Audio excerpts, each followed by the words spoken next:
Tragic story next in The Guardian. But Nick, does The Guardian have an agenda on this one? Of course they do, Andy. What a ridiculous question. So this is Jordan Neely, as I'm sure you've seen, and the headline they've gone with is "Man killed by rider's chokehold was talented dancer." And of course they leave out the fact he was arrested 44 times. So he was killed by this person putting him in a chokehold. I'm sure you've seen the story. He was getting violent and threatening.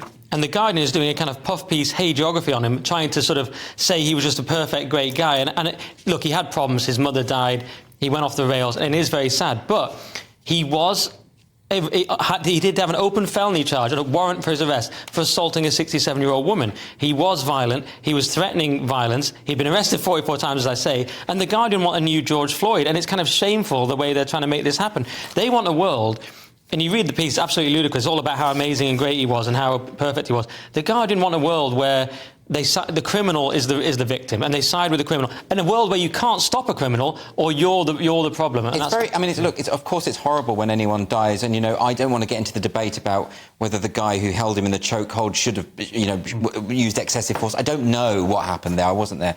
And there were 3 men involved. But it has been fascinating, Josh, watching on social media, people just playing old clips of him doing Michael Jackson impersonations, as though that's all this was. It was a Michael Jackson impersonator, lovely guy. He had, like Nick said, been arrested 44 times. There's also footage of him just attacking people. Yeah, and swearing at them and calling, you know... These people were in a difficult position where they had to try and restrain him because he was threatening people. Yeah.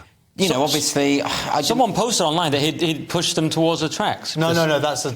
Oh, well, there's... They posted an account saying... OK, well, there's someone else... This just also shows the misinformation out there. Right. Someone put up a video of a man pushing someone into a train, and they were saying, but actually it turns out it wasn't him. So there is this stuff out, but we don't know, do we? No, we don't know. And what's really tragic here, as you say, his mother was actually murdered, and he had mental health issues. Clearly and he was failed as well. And he was failed by the state. Yeah. But, you know, supposedly he went to jail for 4 months for attempted kidnap of a 7-year-old girl, pulling her down the street. Right. Like, he had mental health issues. He wasn't...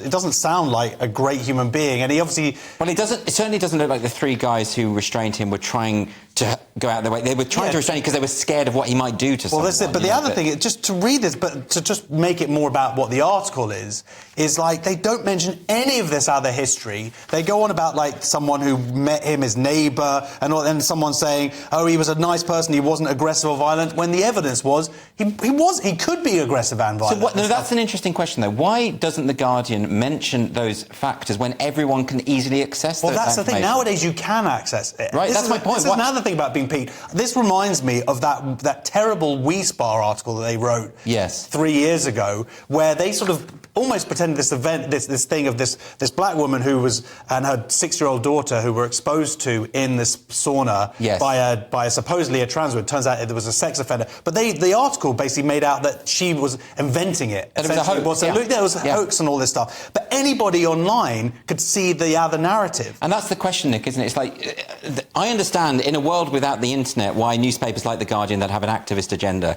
would misrepresent, because their readers probably won't see the other stuff. But these days, we can see they're lying, or at least misrepresenting. I know, but I think they're just banking on creating enough noise. Anyway, we've seen AOC online. She's saying this guy's a murderer. He hasn't had any kind of trial. She's stoking division. I think The Guardian is going for the same thing. They've got their guy. They've got their narrative. I mean, one of the people restraining him was a black guy as well. That doesn't matter. They've made it into another... Exactly. It's another race war. People are so sick of it. They're sick of certain races being demonised, certain races being deified in this crude way. It's not reality, and this is a disgusting thing. This is just a tragic story, however way you... Of course it is, you know. but it is another reminder that you almost nowadays, from whatever you get your news source, you have to also go and check that news source. I always do now. Yeah. Whatever it is, left or right. And The Guardian is counting on people who aren't on Twitter like us all the time and whatever. And then this is what they think.